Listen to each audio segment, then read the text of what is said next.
Hello, everybody, and welcome. My name is Laigha, also known as the Accessible Media Maven, and here on my channel we talk about chronic illness, disability, and especially today we are talking about Reddit. So it's been a little while since I've done an IllnessFakers video, and I am going to address that at some point. It's in the to-do list, it is in the video queue, but today I am particularly inspired by a comment that one of you guys made on, maybe it was the Danny video. I might try to look, we will see. This comment was addressing the idea that there are some people in the IllnessFakers community, some people who are targeted by the community that may not be, the pinnacle of people that we should defend. Like, I think that most of us here believe that, like, Jackie and Amy Lee Fisher were both people who were very sick, people who were unfairly targeted because of their disabilities, because they were, young, skinny women.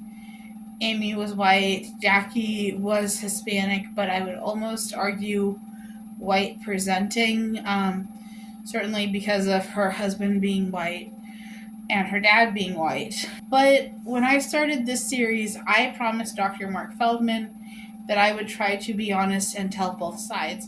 And I've been thinking about how to do that. I have been thinking about how do I have a fair and balanced series without engaging in bullying. The first video in this series was about bullying. And while I would love to make other videos, I'm still working on the Amy Lee Fisher one. I'm still working on the Hospital Princess one.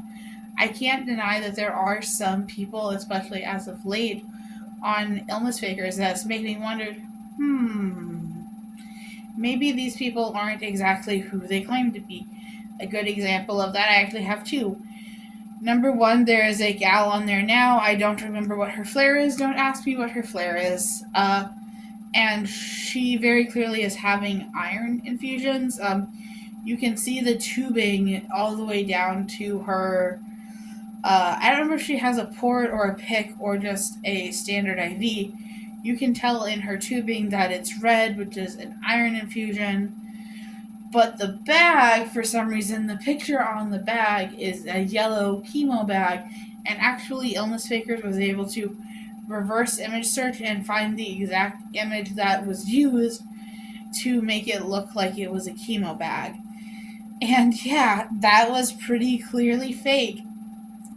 And not fake in the like, oh, I'm covering up the labels way, but fake in the like, come on, do you really think people are going to buy this level of fake? Likewise, I know there are some people that ask about Danny. Danny clearly has a history of, even if you don't want to call it Munchausen, which I don't think it's fair to say that Danny has Munchausen, but she certainly has a history of self-sabotage. She certainly has a history of having some type of problems and anxiety around her health. So I guess the question that I wanted to answer is IllnessFakers justified? Oh, also, I forgot to bring up Hope, which, if you don't know, Hope was like a TikToker in, I think, 2021 or 2022 that was telling people that she was dying and that she was going to go VSED, which is voluntarily yourself, and doing it like under medical supervision.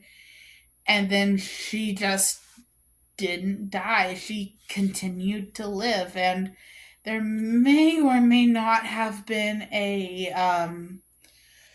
fraud case. I don't really remember how the Hope thing ended. But the question then becomes, if you've got Hope and you've got this other girl and these people who, it doesn't seem like they're just young people who are being accused of being over the top, whatever the heck that means. You're actually having people who, there is a legitimate question of like, is this person telling the truth? And does that justify IllnessFakers? Because I've talked about this before, and I think that I talked about it in one of the beginning videos is like, and I certainly have talked about this in my self-diagnosis video, that when people are putting out an incorrect impression of what a diagnosis is, that can hurt the diagnosis. So like for me, I was always very cautious about the gastroparesis stuff because even though I'm now diagnosed with gastroparesis, I've been back and forth on whether or not I have gastroparesis, whether or not it's severe GERD or something else. And that's because I just think that stereotypes can be really harmful to these communities.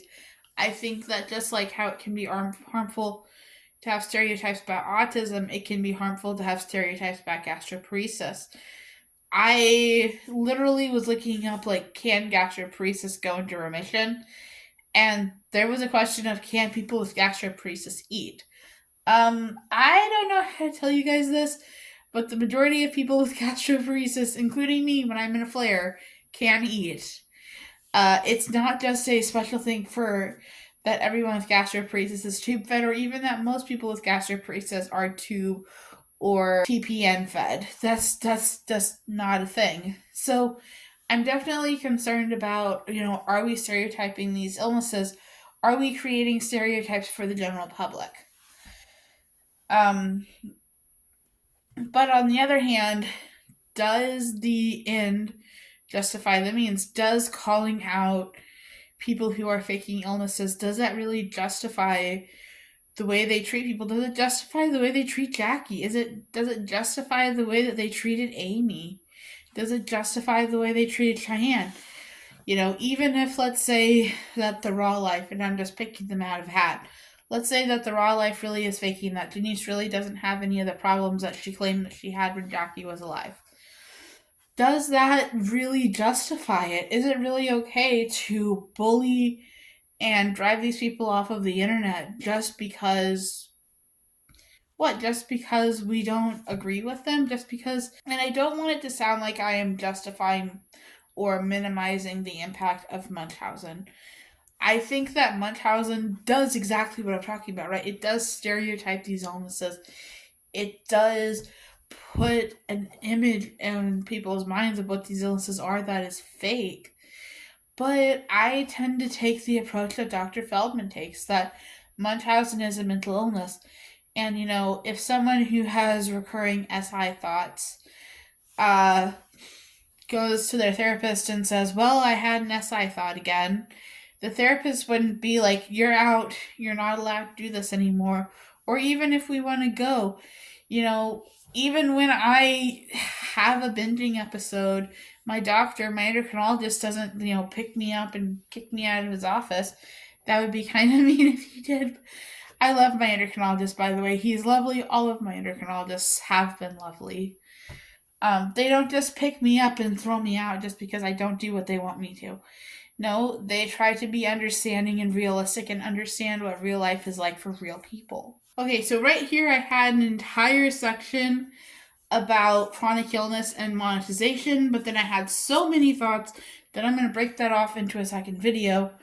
So I guess the next question that it really boils down to is, a lot of these YouTubers say, or YouTubers, TikTokers, Instagrammers, whatever medium, they say they're doing this to spread awareness and to raise awareness about their illnesses.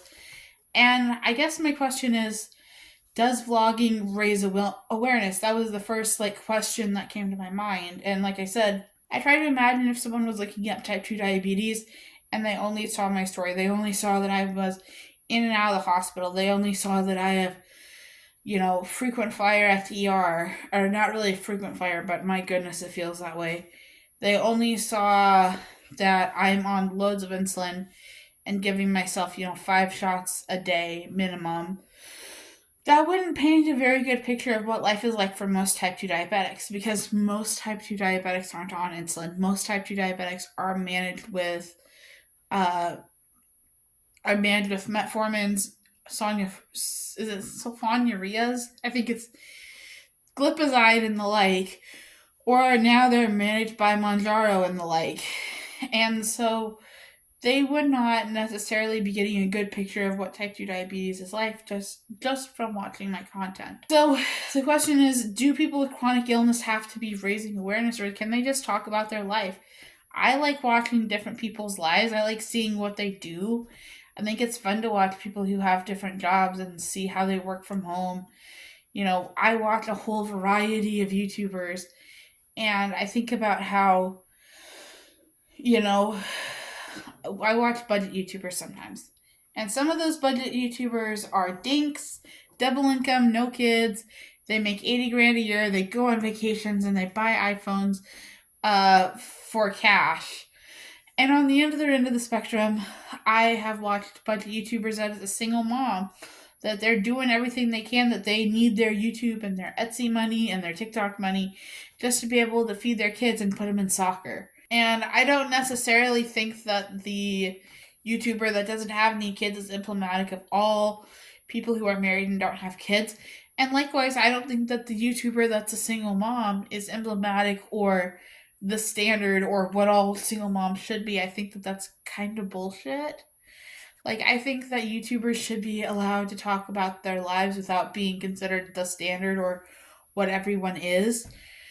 And so I guess this whole video is a long way around of saying, like, what do I do? What do I do when there are people who are on or slash illness fakers who very clearly, I don't feel so comfortable defending them. And that's not to say they don't deserve to be defended, and that doesn't necessarily mean that it's not true. But sometimes it's beyond my scope. And even though I like to pride myself as an autistic who is hopefully going to be getting a certificate in healthcare management, sometimes it's beyond my scope of research to be able to say, oh, is this person lying? Or say, oh, is this person telling the truth? And I guess my answer is that I am going to be just kind of doing my best. There will be people who I make videos about who I very clearly think are not faking, who I think that there's clear evidence that they are sick, that they are or were targeted, and that targeting is unfair. And on the other hand, there will be people that I will just not talk about because either I'm not sure or I don't feel comfortable defending them. Well, I don't know what happened, but anyway, what I was saying is that I'm going to do what I can. I don't know who I'm going to defend, who I'm going to do the next deep dive on. I would like to even just research Bethany or D&D, I think is her tag, Disabled Not Defeated, because I've noticed that while they do pick on creators that are in smaller bodies, they also really pick on creators that are in larger bodies. And while I did do a video defending Amberlynn Reed and talking about the crossover between Girl World and IllnessFakers, I really just think that I want to tackle someone who is in a body like mine, because I think that people who are in bodies like mine are just constantly kind of misaligned, assumed to be faking, not just by the internet, by people in the real world as well.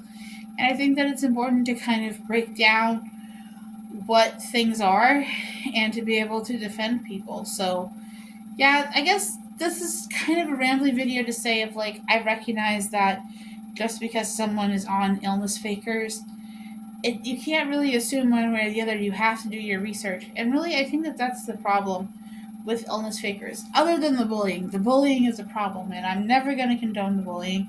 I'm never going to condone the stuff that IllnessFakers does, but overall, the IllnessFakers community feigns intelligence. They feign knowledge. They pretend like they know what's going on. They pretend like they understand all these illnesses, and they just really don't. So while I'm going to continue to talk and going to continue to make YouTube videos, I'm going to try to be selective.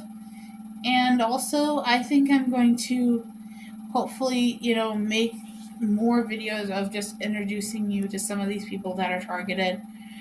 Some of them aren't making content anymore, so like there's nothing that I can do to make Amy Lee Fisher's life better. She is gone. But there are steps that I could do to make other creators, to make their lives better. And that's what I'm going to try to do. Okay, guys, well, it is like 7 p.m. and I am fading quickly. This is what happens when you're chronically ill and you work full time. So, all right, bye, guys.